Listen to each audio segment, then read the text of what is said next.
There's a YouTube comment. It's a bad idea. So I did it. I made this at 3 a.m. Maybe in a shelter-in-place order by the governor. But I've got a clock that I can't read the time because you know why? If I knew how much time I've been in shelter-in-place, I'd drive myself insane. It uses facial recognition. You see? 12:08. It probably says 12:08 or close to that. So now, you ready for this? I'm gonna turn my face around to look at the web camera. Oh my goodness.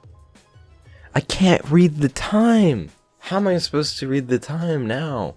And that's how you live in quarantine. Let's check the time again. Oh my goodness. It's 5:34 in the morning. So let's check it one more time. I just want to make sure.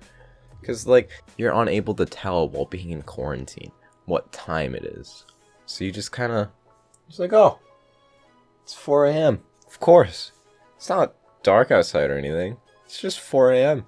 I'm over here now. Whoa. So, thanks. I just can't read the time now. It's how I'm gonna deal with quarantine. You think you're funny? You want me to make a clock that I can't even read? You know what time it is. It's funny because I can't read the clock. Yeah, it's not like I have one over there. I spent time at 3 a.m. making this. It's trash. Your idea sucks.